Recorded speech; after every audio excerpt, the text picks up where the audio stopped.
根据中华古代传说，穿着清朝官服会跳的肉体叫做僵尸，而在伊斯兰文化里，包着头、手、脚会跳的肉体则叫做裹身式 pocong。Hello， 大家好，我是美貌与智慧并重的小南。在马来西亚、印尼等地区的伊斯兰信徒习俗当中，有一种很崇高的传统，那就是人逝世之后必须包在白色的裹尸布里面，而且还要把离世者的头、颈、手以及脚踝等用绳子捆起来，打上绳结。然而这一绑就要绑整整40天，因为在他们的信仰里面，他们相信亡者的灵魂要这样被绑着40天，期满后解开，才可以获得灵魂上的解放。而这种解放对于伊斯兰信徒来说，算是亡者对于自己生前事物的一种放下。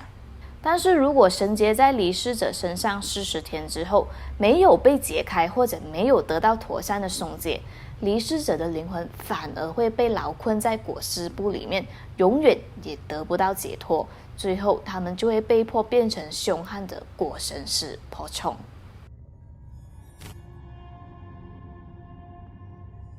在伊斯兰文化传说当中， pocong 又叫做 hantu guling 或者 hantu pocong， 在马来西亚一带一般会被称为 hantu bungkus。而这个裹身式 pocong 的外貌和身形与埃及的木乃伊长得还蛮相似的，都是用布料去包裹着整个身体，只是埃及的妈咪是用一条布绳卷着身体包裹起来，而 pocong 则是用很大片的白色裹尸布去包起身体。这个裹身式 pocong 最初的发源地是在印度尼西亚一带，因为根据印尼语的词典， pocong 这个词语是存在的，意指使用裹尸布去包着离世者身体的意思。据说在包坟出来之前，由于这个 pocong 的双腿已经是被绳子绑住，所以他会一路跳啊跳啊，跳到自己生前常逗留的地方去找人还魂。而且 pocong 还会找上与自己生前有过私人恩怨的对象，并纠缠一番，甚至是以未完全腐化、吊着一丝丝腐肉的烂人头去敲打对方家的大门，一直到当事人愿意开门见他为止。根据当地的古籍，对于这个 pocong 呢，它一般的长相可分为几种的。第一种，他们带有苍白淡色的脸，灰黑色的嘴唇和真的很大很大的眼睛，然后一直凝视着路过的人，样子看上去非常的恐怖。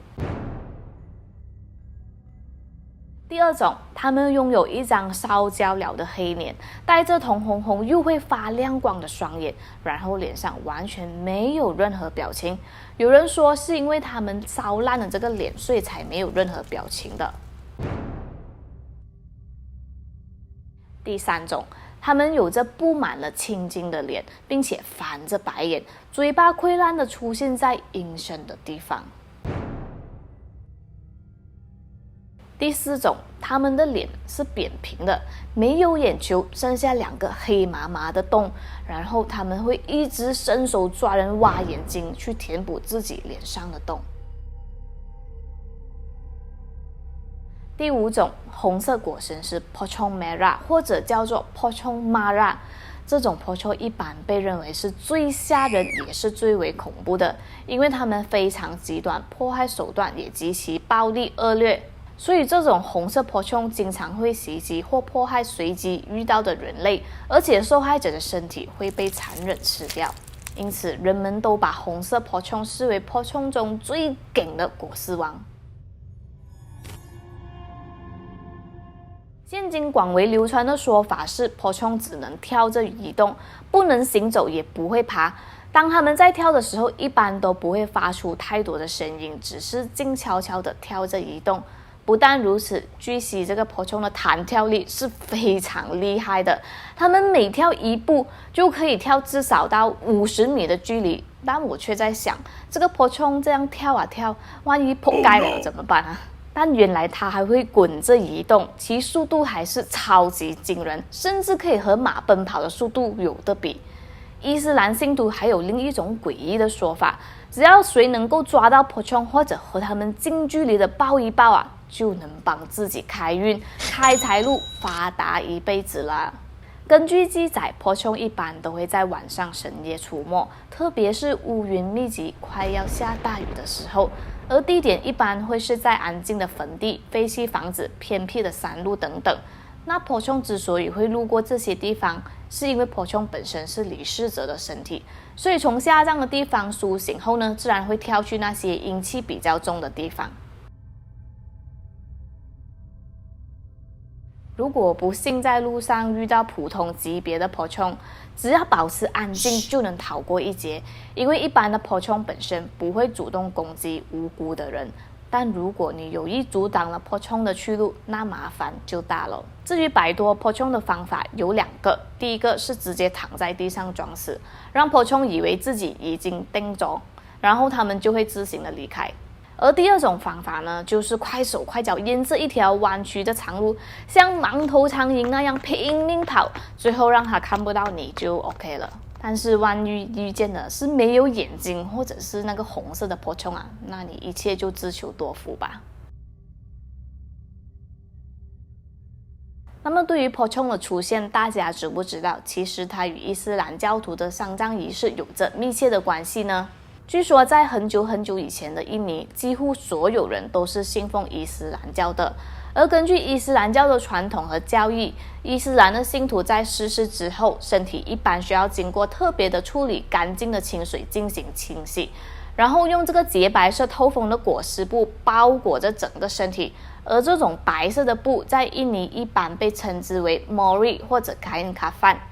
在这个包裹仪式当中，他们需要在离世者身体的头、颈、脚踝处用绳子打上一个紧紧的结，再为身体进行土葬。而且他们是不需要准备棺材的，因为他们认为人本身就是从泥土里出来的，逝世之后自然应该回归到大自然。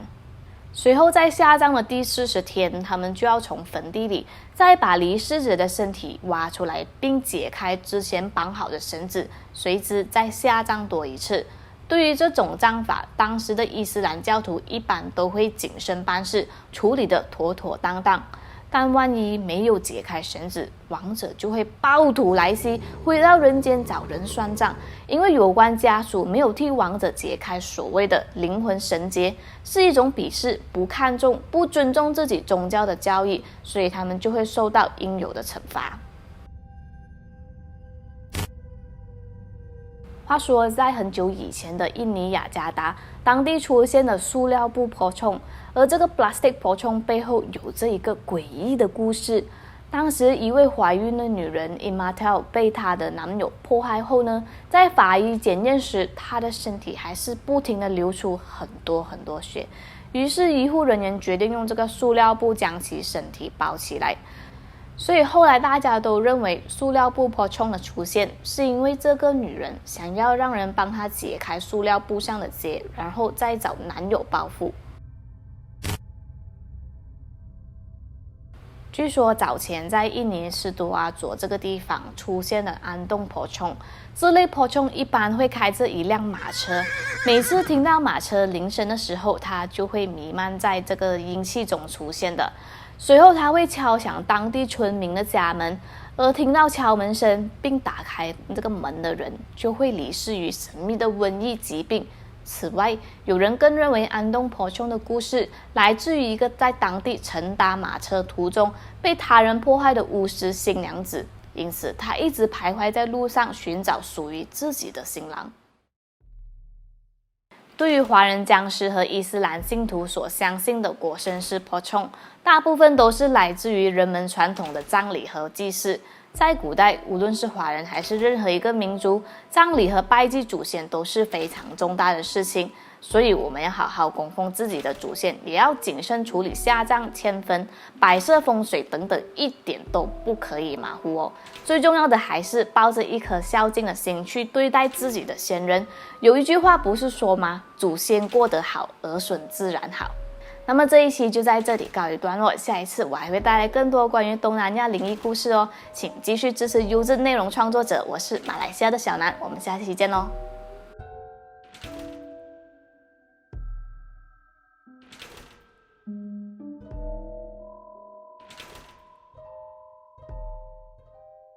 沙白河陆续传出许多水鬼的传言。据说有一天，一名女子经过沙白河边，一时想不开跳河了。虽然当时有人以科学角度看待此事，指她是因为心情低落才会寻短见，但也有人认为是好兄弟怂恿她跳河的。自此之后，当地